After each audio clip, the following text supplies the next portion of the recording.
বন্ধুরা, আজকে একটা নতুন গল্প নিয়ে আসলাম তোমাদের মাঝে। এটা সত্য এবং বাস্তব জীবনের ঘটনা। শেষ পর্যন্ত শোনার অনুরোধ রইল। শুনলে তোমার মধু চলে আসবে। দেরি না করে চলো শুরু করা যাক। গভীর রাতে হঠাৎ অনুভব করলাম কেউ আমার দরজায় ধাক্কা দিচ্ছে। আমি ভেবেছিলাম হয়তো আমার স্বামী হবে, কিন্তু দরজা খুলে দেখি আমার ভাসুর কেমন জানি এক অদ্ভুতভাবে আমার দিকে তাকিয়ে রয়েছে। আমি তখন নিজেকে বাঁচাতে দৌড়ে গেলাম রান্নাঘরের দিকে। তখন আমার ভাসুর ও আমার পিছু পিছু দৌড়ে গিয়ে আমাকে ধরে ফেলে মাটিতে ধাক্কা মেরে ফেলে দিয়ে আমার সাথে যা করল তা শুনলে বন্ধুরা তোমাদের মাথা গরম হয়ে যাবে। বন্ধুরা, গল্পটি অনেক অনেক ইন্টারেস্টিং। আশা করি গল্পটি শুনে তোমরা অনেক মজা পাবে। তবে গল্পটি শোনার পূর্বে বন্ধুরা, তোমাদের নিকট আমার ছোট্ট একটি অনুরোধ। তোমরা দয়া করে আমার চ্যানেলটি সাবস্ক্রাইব করে আমাকে সাপোর্ট করবে। বন্ধুরা, আমার নাম সৃজ্যোতি। বিয়ে হয়েছে আমার 3 বছর হয়েছে। বিয়ের 3 বছর পর হঠাৎ করে আমার ভাসুর আমার দিকে খারাপ নজরে তাকাতে শুরু করল। আমার স্বামীর সামনে আমার ভাসুর আমার সঙ্গে খাবার কিছু করতে চাইত, কিন্তু আমার স্বামী আমার ভাসুরকে কিছু বলেনি। আমার স্বামী এত টাকা পুরুষ ছিল যে সে নিজেই আমাকে তার দাদার হাতে সঁপে দিতে চেয়েছিল। আসলে আমার স্বামী এবং আমার জানা নেই যখন তারা দুইজনে স্বেচ্ছায় একে অপরের সঙ্গে নোংরা সম্পর্কে জড়িয়ে গিয়েছিল, তখন আমরা কেউই কথা জানতাম না। একদিন আমার ভাসুর যখন ঘরে ছিল না, তখন আমার স্বামীও যেটা নিয়ে একে অপরের সঙ্গে খারাপ সম্পর্ক ছিল, এবং আমার ভাসুর নিজের চোখে নাকি তাদের দুজনকে একসঙ্গে দেখেছিল। তখন আমার ভাসুর আমার স্বামীকে অনেক মেরেছিল। আসলে আমার ভাসুর ও আমরা আলাদা বাড়িতে থাকতাম। আমরা গ্রামে থাকতাম, এবং আমি যে গ্রামে থাকতাম তার পাশের গ্রামে জীবন নামের একটি ছেলের সঙ্গে আমার বিয়ে হয়েছিল। জীবন বাড়ির ছোট ছেলে এবং আমার ভাসুরের নাম হচ্ছে সীমান্ত। বিয়ের 2 বছর পরে আমি কন্যাসন্তান জন্ম দিয়েছিলাম, কিন্তু আমার ভাসুর ও যেটা নিয়ে আমাদের অনেক আগে বিয়ে হয়েছিল, তারপরেও তাদের কোনো বাচ্চা হয়নি। কিন্তু আমার শাশুড়ি এই ব্যাপারে কোনো দিন আমার ভাসুর এবং আমার যেটা নিয়ে কিছু বলেনি, কারণ আমার শাশুড়ি খুবই ভালো মনের মানুষ ছিলেন। উনি আমাকে এবং আমার যেটা নিয়ে অনেক ভালোবাসতেন। কিন্তু আমার শাশুড়ি আমাদের সঙ্গেই পুরাতন বাড়িতেই থাকতেন। আমার ভাসুর যেটা নিজে বাড়িতে থাকত, সেই বাড়িটা আমাদের এই পুরাতন বাড়ি থেকে কিছুটা এগিয়ে গিয়েছিল। সেদিন দুপুরবেলা আমার ভাসুর হঠাৎ করে আমার যেটা নিয়ে নিজের বাড়ি থেকে বের করে টানতে টানতে আমাদের এই পুরাতন বাড়িতে নিয়ে আসে। তার আগে জানি না কেন আমার স্বামী বাইরে থেকে অনেক দ্রুত দৌড়ে এসে বাড়ির ভেতরে ঢুকে রুমে এসে দরজা লাগিয়ে হাঁপাতে লাগল, আর আমাকে বলল আমাদের বাড়িতে কেউ এলে দরজা খুলবে না। আমি বললাম ঠিক আছে। ঠিক ওই সময় আমাদের দরজায় কেউ এত জোরে ধাক্কা দিতে লাগল যে আমার স্বামীর বারণ করা সত্ত্বেও আমাকে বাধ্য হয়ে বাড়ির দরজা খুলতে হয়েছিল। আমি যখন বাড়ির দরজা খুললাম, তখন আমার ভাসুর ধাক্কা মেরে আমার যা থেকে ঘরের ভিতরে ফেলে দিল। আমি তখন রেগে আমার ভাসুরকে বললাম, দাদা, আপনি এটা কেমন ব্যবহার করছেন? দিদিকে এভাবে ধাক্কা দিচ্ছেন কেন? ওই সময় আমার ভাসুরের চোখে অনেক বেশি রাগ ছিল। তারপরে উনি অনেক রেগে চিৎকার করে আমার স্বামীকে ডাক দিলেন। আমার স্বামী যখন তার ঘর থেকে বের হয়নি, তখন আমি ভাসুরকে জিজ্ঞেস করলাম, কি হয়েছে? আমাকে কেউ কিছু বলবে? আমার ভাসুর তখন রেগে আমাদের রুমের দরজা ভেঙে দিয়ে আমার স্বামীর কলার ধরে ঘর থেকে বের করে তাকে জোরে ধাক্কা দিয়ে বলল, তোমার স্বামী আর আমার বউ, এরা দুইজন মিলে আমাকে ঠকিয়েছে। একে তো আমার ভাই বলতে ঘেন্না হচ্ছে, একে তো আমি আজ প্রাণে মেরে ফেলব। আজ আমি একা ছাড়ব না। সাহস কি করে হলো আমার বউয়ের সঙ্গে বাজে সম্পর্ক করার? সব কিছু শোনার পরে আমি তো মাথায় হাত দিয়ে বসে পড়েছিলাম, কারণ স্বপ্নেও ভাবতে পারিনি আমার স্বামী এরকম কিছু একটা নোংরা কাজ করবে, তাও আবার তার নিজের বৌদির সঙ্গে। তারপর আমার স্বামী নিজের ভুল বুঝতে পেরে আমার ভাসুরকে বলল, দাদা, আমি ভুল করেছি, আমাকে ক্ষমা করে দাও। আমার ভাসুর তখন বলল, তুই এটা ভুল নয়, অনেক বড় অপরাধ করেছিস, আর এটার শাস্তি তো পেতেই হবে। তাই আমি এক্ষুনি পঞ্চায়েতে যাব, আর তোর ব্যাপারে সব কিছু সত্যি কথা বলে দেব। পঞ্চায়েতের নাম শুনে তো আমার স্বামী অনেক ভয় পেয়ে বলল, দাদা, তোমার পায়ে ধরছি, তুমি আমাকে যা শাস্তি দেবে আমি মাথা পেতে গ্রহণ করে নেব, কিন্তু তুমি দয়া করে পঞ্চায়েতে যেও না। ওই সময় আমার জানি আমার ভাসুরের পা ধরে বল, আমি ভুল করেছি, আমাকে ক্ষমা করে দাও, এই কথাটাকে আর বাড়াবাড়ি করো না, তাহলে আমাদের বাড়ির মান সম্মান কিছুই থাকবে না। আমার ভাসুর তখন যেখানে চুলের মুঠি ধরে বলল, মান সম্মান আর কিছু বাকি রয়েছে কি? সবকিছু তো শেষ করে দিলি। তুই যা করছিস, তোকে আমি আর কোনোদিন স্ত্রী রূপে গ্রহণ করব না। তুমি যার সঙ্গে মুখ কালো করেছিস ওর সঙ্গে থাক।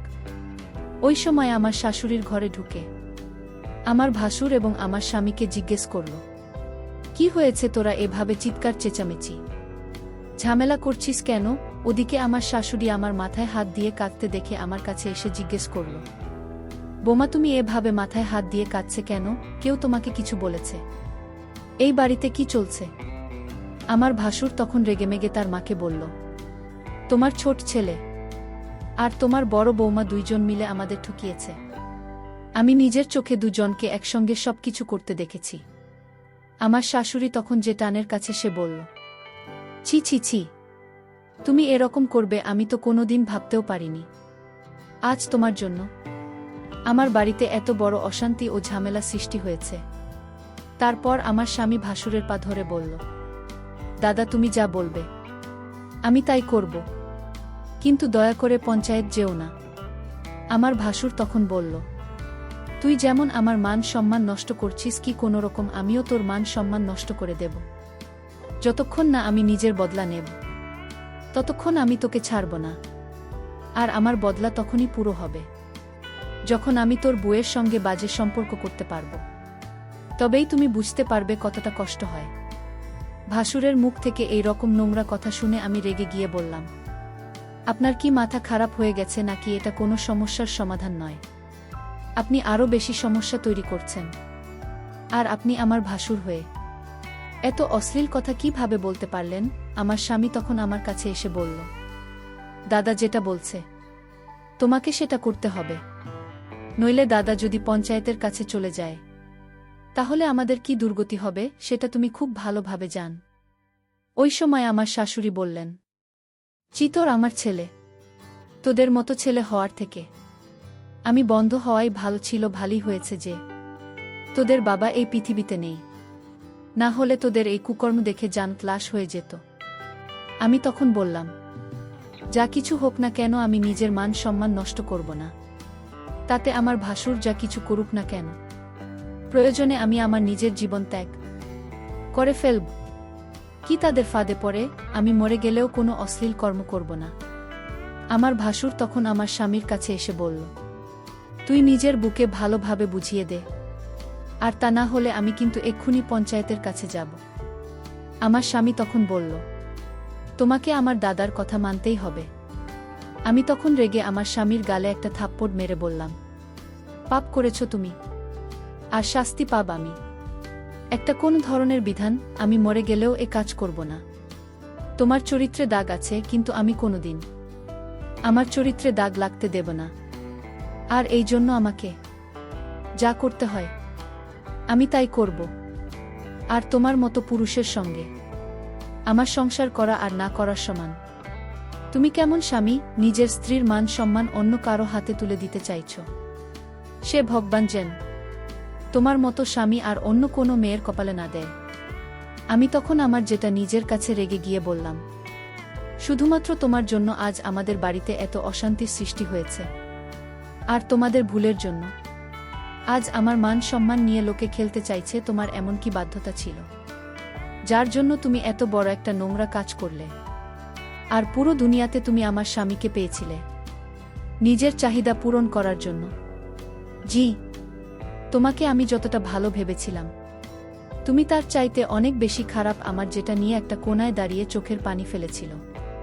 তারপর আমি যখন কোনো মতে আমার ভাসুর এবং আমার স্বামীর কথা মানতে কোনোভাবেই রাজি হয়নি, এবং আমার শাশুড়িও যখন আমার সপক্ষে ছিলেন এবং উনি যখন এই কাজটা করতে বাধা দিলেন নিজের ছেলেদের, তখন আমার স্বামী ও ভাসুর জো স্বামী স্ত্রী করে আমার শাশুড়িও আমার মেয়েকে একটা ঘরের মধ্যে বন্ধ করে দেয়।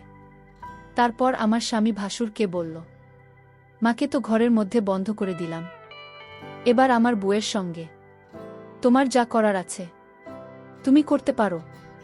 এটা বলে আমার স্বামী যখন ঘরের বাইরে চলে গেল এবং আমার ভাসুর যখন আমার দিকে এগিয়ে আসছিল, তখন আমি না পেরে আমার ভাসুরকে জোরে ধাক্কা দিয়ে দৌড়ে ঘর থেকে বেরিয়ে তাড়াতাড়ি করে পঞ্চায়েতের দিকে গিয়েছিলাম। আমার ভাসুর আমার পেছনে আমাকে ধরার জন্য ছুটে আসছিল। আমি কোনো রকমভাবে নিজের মান সম্মান রক্ষা করে তাড়াতাড়ি পঞ্চায়েতে এসে হাজির হয়েছিলাম। ভেবেছিলাম পঞ্চায়েত আমার সঙ্গে ন্যায্য বিচার করবে, কিন্তু পঞ্চায়েতে আমাদের ব্যাপারে সব কথা শোনার পরে যা সিদ্ধান্ত নিয়েছিল সেটা শুনে তো আমার পায়ের তলা থেকে যেন মাটি সরে যাবার অবস্থা হলো। সব কিছু শোনার পরে পঞ্চায়েত আমার ভাসুরকে জিজ্ঞেস করো যে সে কি চায়। আমার ভাসুর তখন জোর গলায় করে বলল, আমার ভাই যেমন আমার বউয়ের সঙ্গে বাজে কাজ করেছে, আমি ঠিক তার বউয়ের সঙ্গে এরকম কাজ করতে চাই, তবে আমার সঙ্গে ন্যায্য বিচার হবে। পঞ্চায়েতের যিনি প্রধান ছিলেন তিনি উনার সহকর্মীদের সঙ্গে কিছু আলোচনা করার পরে ঘোষণা করলেন যে আমার ভাসুর যেটা বলছেন সেটাই হবে। ওটা শোনার পরে তো আমি পঞ্চায়েতকে বলেছিলাম, আপনারা এটা ঠিক করছেন না, আপনারা আমার সঙ্গে অন্যায় করছেন। আমার স্বামী এবং আমার যেটা আমি ভুল কাজ করেছে, কিন্তু এটার শাস্তি আমি কেন পাব? আমার সঙ্গে এত বড় পাপ কাজ আপনারা করতে পারেন না, তাই আমি পুলিশের কাছে যাব, কিন্তু আমার সঙ্গে এত বড় অন্যায় আমি কোনো মতেই হতে দেব না। ওদিকে আমার যেটা নিয়ে শাস্তিস্বরূপ পঞ্চায়েতের প্রধান এবং তার সহকর্মীরা পঞ্চায়েতের ঘরে তাকে বন্দী করে রেখেছিল। আমি যখন পঞ্চায়েতের আদেশ মানতে রাজি হয়নি, তখন পঞ্চায়েতের প্রধান বলে দিয়েছিল যে গ্রামের কোনো মানুষ যাতে আমাদেরকে সাহায্য না করে, গ্রামের কোনো দোকানদার যাতে আমাদের কাছে কোনো জিনিস বিক্রি না করে, এমনকি গ্রামের যে টিউবওয়েল থেকে আমরা জল তুলে আনতাম সেটাও আমাদেরকে বারণ করে দিয়েছিল। আসলে আমাদের গ্রামের মানুষেরা পঞ্চায়েতের প্রত্যেকটা আদেশ খুব ভালোভাবে মেনে চলত, তাছাড়া আমাদের কাছে আর কোনো উপায় ছিল না। পুলিশের কাছে কেউ ভয়ে যেত না, কারণ পঞ্চায়েত যখন জানতে পারে যে কোনো মানুষ তার বিচার সালিশ করার জন্য পুলিশের কাছে গেছে, তখন তাদের সমস্ত সুযোগ সুবিধা পঞ্চায়েত বন্ধ করে দিত। তাই গ্রামের মানুষ ভয়ে পুলিশের কাছে যেত না। গ্রামে কোনো বাড়িতে কোনো কিছুর অসুবিধা হলে সেটা পঞ্চায়েত মীমাংসা করত। এমনকি কেউ যদি পুলিশের কাছে যেতে চাইত তাহলে পঞ্চায়েত তাকে কঠিন শাস্তি দিত। পঞ্চায়েতে যা কিছু মীমাংসা হয়েছিল সব কিছু শোনার পরেও আমার স্বামী কাপুরুষের মতো চুপচাপ দাঁড়িয়েছিল। আমার তো এটা ভেবে আশ্চর্য লাগছিল, একটা মানুষের সঙ্গে এত বছর সংসার করার পরেও সে কিভাবে নিজের বুকে ধোঁকা দিতে পারে। শুধু তাই নয়, নিজের কুকর্ম করার পরে তার সমস্ত কুকর্মের ফল আমার ঘাড়ে চাপিয়ে দিতে পারে। সে যদি ভুল করার পরে নিজের ভুল স্বীকার করে শাস্তি ভোগ করে নিত, তাও আমি তাকে ক্ষমা করে দিতাম। কিন্তু আমার স্বামী এতটা স্বার্থপর ও নীল যে নিজেকে কঠোর শাস্তির হাত থেকে বাঁচানোর জন্য আমাকে বলে দিতে চেয়েছিল। এদিকে আমি মনের মধ্যে জেদ করে নিয়েছিলাম যে যাই হয়ে যাক না কেন আমি নিজের ভাসুরের কাছে নিজেকে সঁপে দিতে পারব না। আর অন্যদিকে আমার ভাসুর আমার স্বামীর সঙ্গে বদলা নেওয়ার চক্করে আমাকে নষ্ট করার জন্য উঠে পড়ে লেগেছিল।